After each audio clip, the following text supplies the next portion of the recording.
Anda kembali menyaksikan Apa Kabar Indonesia Siang. Pemirsa, 5 orang ibu tunggal saat ini sedang berjuang melalui uji material di Mahkamah Konstitusi untuk mendapatkan lagi buah hatinya yang dibawa pergi oleh ayahnya. Para ibu yang anaknya diambil paksa oleh mantan suaminya saat ini sedang menanti kepastian hukum dari Mahkamah Konstitusi atas status buah hatinya yang terpisah dari ibu kandungnya. Perempuan ini hatinya tersakiti setelah mendapati buah hati kandungnya dibawa pergi oleh ayahnya yang sudah terpisah dari mereka tanpa seizin mereka. Bahkan tidak sedikit yang menyalahi putusan pengadilan yang sudah menetapkan hak asuh di tangan ibunda. Berbagai jalan ditempuh untuk mendapatkan kembali anak mereka, tapi hasilnya nihil. Kini harapan satu-satunya ada di Mahkamah Konstitusi lewat uji material pasal 330 KUHP. Apakah kemudian perjuangan para ibu tersebut akan membuahkan hasil?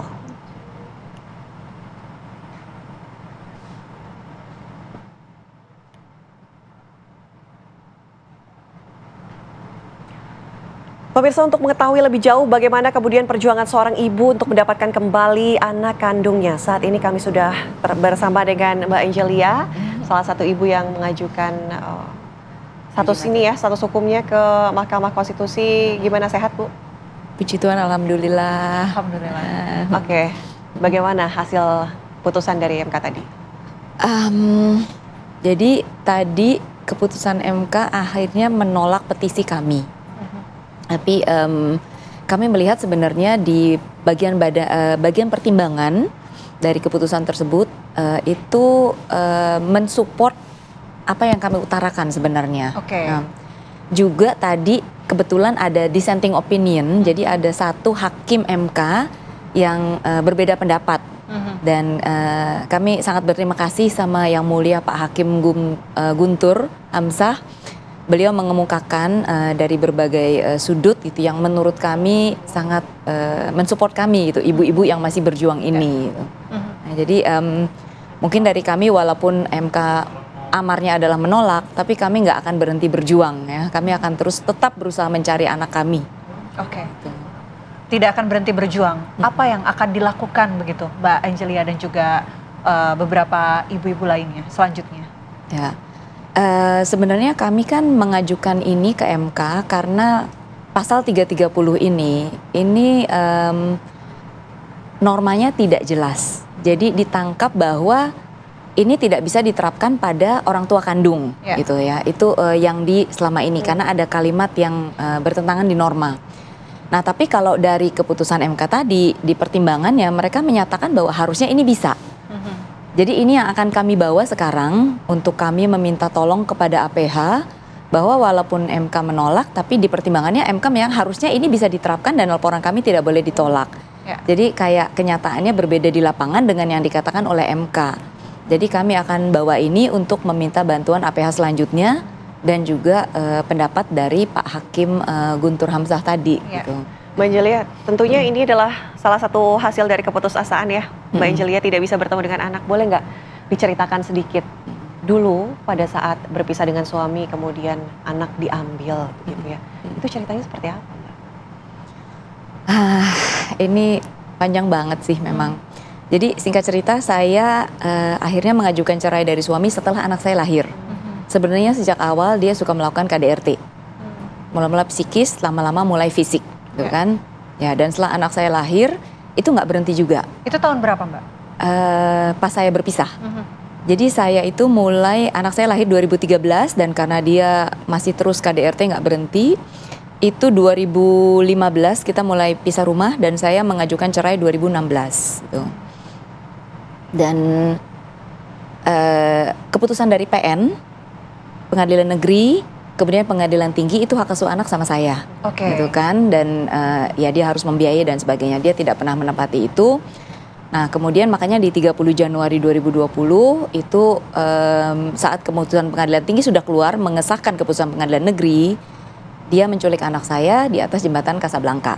Itu saat tahun anak berapa, saya itu 2020. Bagaimana proses penculikannya? Apakah di depan mata?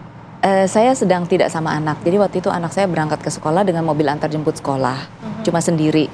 Dan menurut Pak Supir dia diberhentikan di atas jembatan oleh oknum polisi bermotor besar. Gitu. Jadi dia menyebutnya BM katanya gitu, diberhentikan oleh BM katanya. Nah kemudian BM itu nanya-nanya surat, dokumen dan sebagainya. Ada mobil lain datang mengambil anak saya gitu. Dan pas Pak supir mau menghalangi, dia dicegat oleh si Pak BM tadi. Jadi sama polisi tadi masih di engage gitu, masih nggak boleh ngejar gitu. Itu kejadiannya. Dan sejak itu saya nggak pernah melihat. Langsung lapor polisi kah atau? Ya, saya langsung ke Polda Metro Jaya. Dan karena saya mencurigai itu bapaknya, saya langsung ke Kedutaan Besar Filipina juga gitu kan. Jadi di Polda Metro Jaya itu sama sekali tidak disebut mengenai 330. Karena tadi dianggap tidak bisa kalau ayah kandung gitu kan. Jadi saya diberikan pasal lain yang sangat enteng gitu. Jadi pasalnya itu 7677 which is cuma penelantaran anak gitu yang. Mbak Angel, setelah anak ini diculik oleh ayahnya sendiri, ada kontak gak sama anak dari tahun 2020? Sama sekali tidak. Sampai sekarang? Sampai sekarang. Oke, pada saat 2020 penculikan itu terjadi kan lapor kepada pihak kepolisian. Namun kan itu dugaan ayahnya. Apakah memang tidak diusut sebenarnya memang siapa? Atau memang sudah terbukti itu ayahnya yang mengambil paksa anak dari ibu? Well, saya yakin itu ayahnya karena sejak kejadian itu dia juga menghilang. Dan saya tidak bisa kontak sama dia lagi. Saya tidak bisa kontak sama seluruh keluarganya, kan? Dan dan akhirnya dia melalui kakak, bukan dia tapi kakaknya yang di Kanada itu bilang bahwa ya memang dia mengambil gitu. Ya, tapi itu di 2020. Mbak Angel, di tahun 2020 sampai sekarang tidak bisa berkontak dengan anak. Waktu itu anak umur berapa, Mbak? 6 tahun. Ada fotonya nggak, Mbak? Terakhir mungkin bersama anak. Terakhir itu ini. Jadi sudah 5 tahun, Mbak. Iya. Berarti sekarang usianya sudah 11 tahun? 11 tahun, betul. Saya waktu itu juga langsung bikin poster ini, saya sebar kemana-mana gitu. Tapi nggak ada hasilnya gitu. Dan sebenarnya saya juga langsung waktu itu dengan Interpol menerbitkan yellow notice untuk anak saya gitu ya. Dan tapi yellow notice ini ternyata juga tidak membantu gitu kan. Dan makanya saya sama teman-teman ini nge-push banget untuk 330 ini karena saya butuh bantuan polisi untuk mencari gitu kan. Dan saya sekarang sedang berusaha sebenarnya untuk minta bantuan Hubinter untuk menerbitkan red notice. Karena kalau dengan red notice bisa dicari secara aktif. Mencari orang dewasa lebih mudah daripada mencari anak-anak gitu kan.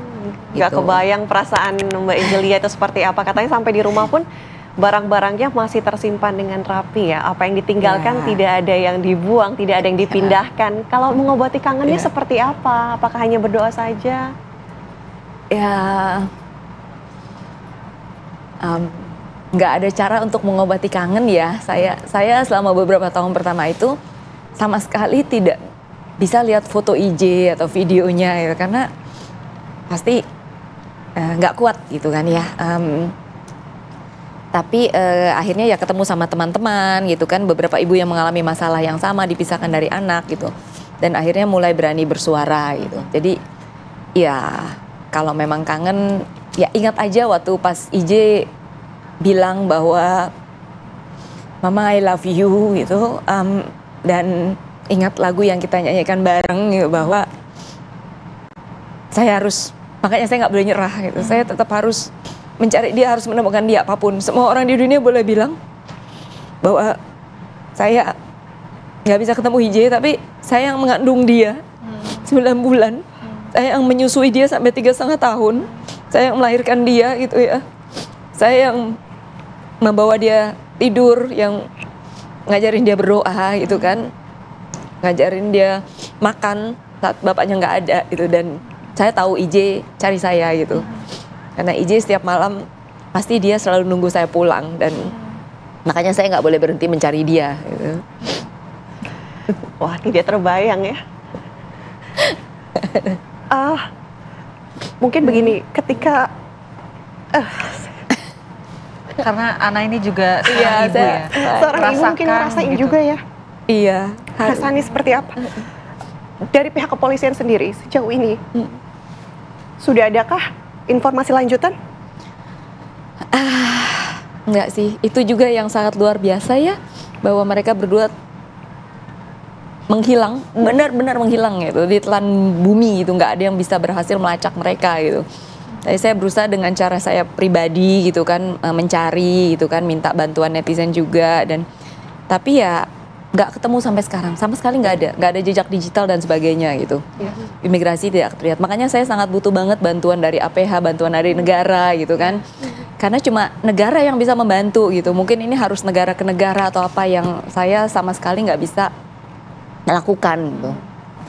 Meyakini, saya tidak bisa membayangkan begitu perjuangan dari Mbak Angel. Tapi Mbak Angel ini juga tidak sendiri, ternyata juga ada ibu-ibu lain yang nampaknya memiliki perjuangan yang sama untuk mendapatkan anaknya. Ini gimana Mbak ceritanya bisa ketemu dengan ibu-ibu hebat yang berjuang lainnya? Iya, sebenarnya mungkin mereka yang menemukan saya gitu ya, karena saya waktu itu kebetulan banget pas IJ diambil kan langsung COVID. Saya jadi diem, nggak berani ngapa-ngapain gitu. Tapi pas saya mulai, setelah COVID selesai, saya mulai publish 1-2, beberapa ibu menemukan gitu. Dan mereka bilang, kita mengalami hal yang sama loh gitu kan. Dan kita sering berbagi cerita gitu ya. Kita sering saling menguatkan ya. Karena ini roller coaster banget gitu. Setiap kali kita berharap gitu ya. Saya sudah lapor ke semua lembaga negara dan ibu-ibu ini juga. Setiap kali kami lapor ke Menppa, KPAI, LPAI, ke Kemkumham, ke Kemdagri gitu ya, kita sangat berharap akan ada jalan kan. Tapi terus dibanting lagi gitu ya, nothing happens gitu. Dan kita dengan ibu-ibu ini ya saling menguatkan. Makanya akhirnya kita bilang, oke, ayo kita coba jalan terakhir karena kita juga gagal terus gitu kan ya. Mungkin kita harus langkah terakhir kita ke Mahkamah Konstitusi. Gitu. Makasih lah Mbak Ana. Terharu nih. Kalau anaknya Mbak Angelia ulang tahun, itu kan tentunya biasanya kita peringatin ya. Iya. Menyanyikan lagu, memberikan kue. Kesedihan pasti terasa. Itu gimana memperingatinya? Saya beberapa tahun pertama ulang tahun IJ saya ke panti asuhan. Karena dulu IJ pernah bilang gitu kan, Mama IJ pingin ngerayain ulang tahun IJ sama anak-anak panti asuhan. Anak saya tuh baik banget anaknya, baik banget. Jadi dia kalau lihat anak di pinggir jalan gitu ya, jualan tisu, dia selalu bilang mama beli gitu kan. Jadi beberapa tahun pertama tuh saya bawa kue pakai gambar muka IJ, saya bawa ke panti asuhan gitu kan, berbagi sama yang lain dan saya minta doa sama mereka gitu kan. Ya itu cara saya merayakan ulang tahun IJ, walaupun yang dirayain ulang tahunnya nggak ada gitu kan, yang dirayain ulang tahunnya nggak ngerasain, tapi ya minimal berbuat kebaikan atas nama IJ gitu kan, berbagi. Kalau IJ ada kesukaan hobi tertentu nggak sih yang selalu diingat oleh Mbak Angel? IJ itu senang banget gambar, jadi modal saya itu cuma buku gambar dan spidol atau krayon gitu. Kemana-mana bawa itu aja dia akan anteng gitu, kemanapun dia pergi gitu. Mbak Angelia kan ibu yang bekerja ya, tapi ketika masa bersama dengan IJ selama 6 tahun ini, apakah memang dekat begitu ibu dan anak? Iya, walaupun saya kerja, saya usahakan awal-awal itu saya bisa pulang setiap makan siang untuk bisa nyusuin IJ. Itu jadi saya sengaja biasanya cari tempat itu yang dekat sama kantor gitu ya, supaya tadi saya bisa melakukan pulang siang. Terus saya usahakan pulang cepat, IJ tidur, nanti saya bangun kerja lagi gitu. Nggak apa-apa. Terus weekend biasanya kan nganterin dia pesta ulang tahun teman setelah dia mulai sekolah ya, dan dia pesta saya kerja. Jadi tuh dan banget. Ini kan udah 5 tahun nggak ketemu ya, berarti IJ usianya kurang lebih 11 tahun. Bisa terbayang nggak sih sudah seperti apa EJ sekarang? Harusnya dia akan seperti apa gitu? Saya nggak. Saya terus terang, saya nggak tahu bahkan apakah EJ masih ada atau enggak. Karena kecurigaan saya adalah mungkin EJ diselundupkan lewat Davao, Mindanao, dan itu kan daerah perang. Saya nggak tahu. Saya harus optimis, saya harus yakin bahwa IJ ada gitu kan, dan bahwa saya bisa menemukan IJ. Saya nggak kebayang sama sekali IJ seperti apa, saya nggak tahu mukanya seperti apa. Data-data, paspor, kartu keluarga, semuanya masih ada di ibu? Iya, dan bahkan waktu IJ diambil tuh sebenarnya paspornya sudah expired. kita kan semua optimis ya Mbak. Kalau misalnya EJ dengar di luar sana, atau mungkin pemerintah bisa mendengar mengenai hal ini, ada nggak yang Mbak Angel ingin sampaikan?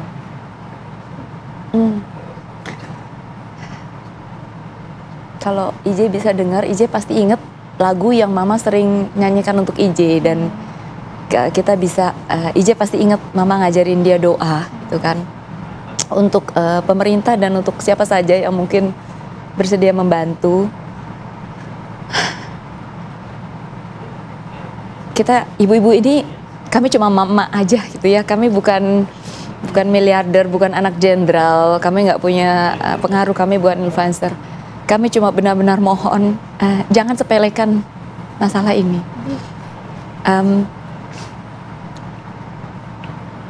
Saya sangat heran bahwa saya tidak mati waktu IJ hilang. Saya seumur hidup tidak pernah mengalami yang rasanya sesakit ini, gitu ya, dan yang membuat kita benar-benar jadi zombie. Jadi saya mohon buat pemerintah, kalau berkenan tolong bantu kami ketemu lagi sama anak-anak kami. Kasihan anak-anak kami ya, traumanya anak-anak kami itu jalannya masih panjang banget, dan mereka harusnya jadi generasi muda Indonesia yang bisa memajukan Indonesia. Ibu-ibu ini teman-teman saya semua, ini semua ibu-ibu produktif yang rata-rata masih kerja gitu, usia produktif yang harusnya bisa menopang lansia dan anak-anak gitu. Tapi karena kasus ini kami tuh jadi kayak zombie gitu ya. Kami udah ya cuma berfungsi aja, tapi tidak dengan sepenuh hati ya, tidak bisa hidup itu judulnya. Kami survive but not living gitu. Jadi saya mohon kalau bisa tolong dibantu supaya kami bisa memeluk anak-anak kami lagi. Cuma itu doang yang kami inginkan. Kami ingin anak-anak kami itu mempunyai orang tua yang utuh dan lengkap gitu loh. Jangan hanya sama salah satu, karena itu pasti berpengaruh sekali pada perkembangan jiwanya di masa depan. Semoga bisa didengar Mbak Angel, semoga bisa dapat bantuan. Dan harapan kami yang terbesar adalah Mbak Angel dan juga seluruh ibu-ibu di luar sana yang kehilangan anaknya, yang sedang berjuang untuk bisa kembali di pelukan anaknya, bisa segera terwujud. Terima kasih ya sudah cerita di awal. Jangan tetap menyerah, tetap selalu berjuang. Terima kasih banyak atas perjuangan Kita Mbak Angel. Kita doakan perjuangan Mbak Angelia dan ibu-ibu lain ini cepat membuahkan hasil. Terima kasih Kak Ana dan Kak Fena. Mbak Angel. Kami berharap bisa mencegah kasus ibu-ibu yang lain. Amin, amin. Cukup berhenti di kami aja. Baik, terima kasih Mbak Angel. Boleh peluk nggak? Ya pemirsa, kami jeda terlebih dahulu. Usai jeda, Apa Kabar Indonesia, saya akan kembali untuk Anda sesaat lagi.